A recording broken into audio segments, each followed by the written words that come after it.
9:24। ঘড়িতে সময় এখন সন্ধে 7টা। আমাদের ডেস্টিনেশন অযোধ্যা। এখন আমরা রাতে 9:50 বাঘ এক্সপ্রেসের সাহায্যে পার হেড 660 টাকা দিয়ে কাঠগোদাম থেকে লখনৌ এবং পরের দিন 31শে মে সকাল 7:40 ফারাক্কা এক্সপ্রেসের সাহায্যে পার হেড 145 টাকা দিয়ে লখনৌ থেকে অযোধ্যা পৌঁছলাম। এরপর স্টেশনের বাইরে অটো স্ট্যান্ড থেকে 10 টাকা দিয়ে পৌঁছলাম আমাদের হোটেল লবকুশ, যেটি রাম মন্দিরের ঠিক বিপরীত গলিতে অবস্থিত। এই হোটেলের এসি রুমের ভাড়া ছিল 2200 টাকা এবং কুলার দেওয়া রুমের ভাড়া ছিল 1500 টাকা। হোটেলে পৌঁছে ফ্রেশ হয়ে হোটেলের সামনে খাওয়ার দোকান থেকে লাঞ্চ কমপ্লিট করে বিকেল 5টাতে আমরা বেরিয়ে পড়লাম অযোধ্যা দর্শনে। লবকুশ হোটেল থেকে 10 মিনিটের হাঁটা পথে আমরা পৌঁছলাম আমাদের প্রথম দর্শনীয় স্থান হনুমানগাড়ি। এই মন্দিরে মোবাইল ক্যামেরা সব অ্যালাউ। রাজা বিক্রমাদিত্য এই মন্দির নির্মাণ করেন। স্থানীয়রা মনে করেন যে পবনপুত্র হনুমান এখানে অযোধ্যার প্রহরী হিসেবে অবস্থান করেন। অযোধ্যার সবথেকে গুরুত্বপূর্ণ মন্দিরগুলির মধ্যে অন্যতম এই হনুমানগাড়ি মন্দির, যা উৎসর্গ করা হয়েছে শ্রীরামচন্দ্রের সেবক হনুমানজিকে। এই মন্দিরে বিগ্রহ রূপে রয়েছেন হনুমানজি, সঙ্গে রয়েছেন তার মাতা। মন্দিরের দেওয়ালে হনুমান চল্লিশা খোদাই করা আছে। হনুমান গাড়ি দর্শন করার পর আমরা পৌঁছলাম আমাদের পরবর্তী দর্শনীয় স্থান রাজদার মন্দির। মাত্র 10 মিনিটের হাঁটা পথ। এছাড়াও আমাদের অন্যান্য দর্শনীয় স্থানগুলি হলো কনক ভবন, দশরথ ভবন, রামকি বাইরি এবং অযোধ্যার সরজু নদীর তীরে সংঘটিত আরতি।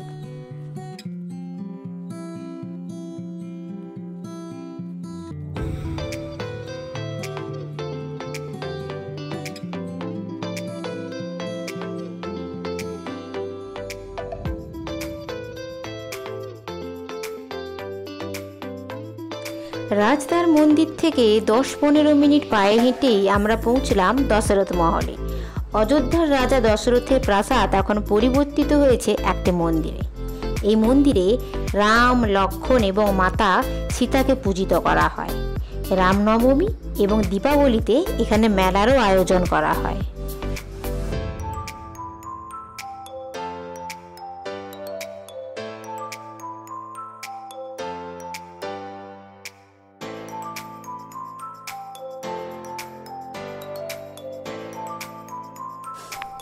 দশরথ মহল থেকে বেরিয়ে ডান দিকে রাস্তায় গেলেই পেয়ে যাবেন অযোধ্যার কনক ভবন।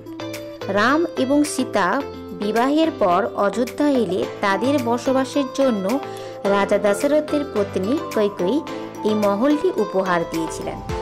শ্রীরামচন্দ্রের অবর্তমানে এই প্রাসাদ প্রায় ধ্বংস হয়ে যায়, যা পরে আবার পুনর্নির্মাণ করেন রামের কনিষ্ঠ পুত্র কুশ।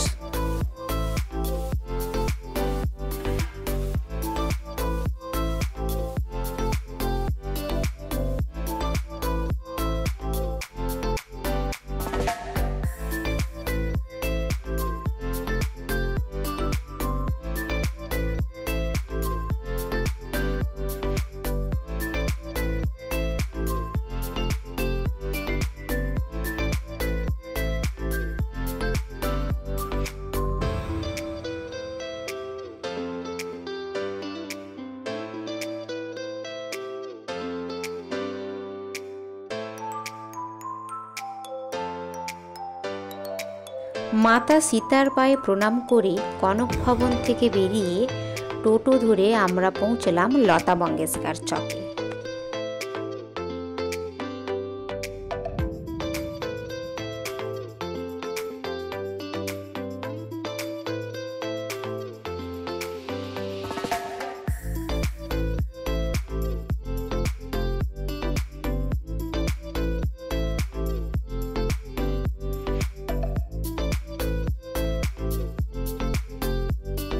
উত্তরপ্রদেশের সরজু নদীর তীরে অবস্থিত অযোধ্যা, এখানেই জন্মগ্রহণ করেন শ্রীরামচন্দ্র।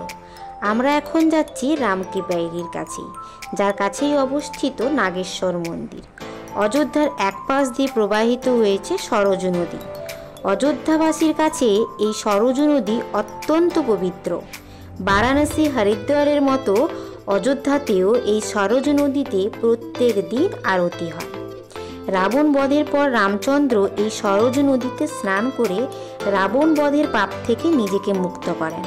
এই জন্যই যারা অযোধ্যা আসেন তারা সর্বপ্রথম এই সরজু নদীতে স্নান করেই অযোধ্যা দর্শন শুরু করেন। সরজু নদীতে আরতি শেষ হওয়ার পর রামকি পেরিতে শুরু হয়ে যায় লেজার শো। লেজার শোতে বর্ণিত করা হয় রামায়ণের কথা। সরজু নদীর তীরে আরতি দেখার পর আমরা চলে আসি রাম মন্দিরে, শ্রীরামচন্দ্রের মন্দির। প্রায় 500 বছর পর শ্রীরামচন্দ্রের ঘরে ফেরা। রাম মন্দিরে রামলালার মূর্তি তৈরির জন্য শিলাখণ্ড 3 জায়গা থেকে এসেছিল। নেপালের পোখরা থেকে 2টি, রাজস্থান থেকে 3টি এবং কর্ণাটক থেকে 3টি। এর মধ্যে কিছু শিলা বাতিল করে বাকি শিলা দিয়ে তৈরি হয়েছে রাম মন্দিরে শ্রীরামের প্রস্তর মূর্তি। কথায় আছে না 7 কাণ্ড রামায়ণ, সেই 7টি কাণ্ডের বর্ণিত বিভিন্ন ঘটনার মূর্তি রাম মন্দিরে ব্যবহৃত করা হয়েছে। রাম মন্দিরে প্রবেশ করলে ব্যারিয়ার থেকে বেরোলেই চেকিং করবে। চেকিং করার পরে আপনার ব্যাগ চেকিং করতে হবে। ব্যাগ চেকিং করার পরে যেহেতু ভেতরে মোবাইল, জুতো কোনো কিছুই অ্যালাউ নয়, শুধু পার্স অ্যালাউ, সেই জন্য জুতোর জন্য আলাদা কাউন্টার আছে। কাউন্টারগুলো ফ্রি অফ কস্ট। ওখানে জুতো রেখে সামনে এগেলে দেখতে পাবেন ব্যাগ রাখার কাউন্টার আছে। ব্যাগ, মোবাইল ফোন ওইখানে জমা দিয়ে তারপরে আপনি মন্দিরে প্রবেশ করতে পারবেন। রাম মন্দিরে যেহেতু নিজে থেকে পুজো দিতে পারবেন না, তাই মন্দির থেকে বেরানোর পথে নকুলদানার প্যাকেট ওরা প্রসাদ হিসেবে দেয়। আজকে এ পর্যন্তই। কথা হবে অন্য আরেকটি ব্লগে। ব্লগটা যদি সাহায্যকারী হয়ে থাকে তাহলে অবশ্যই একটা লাইক দিবেন।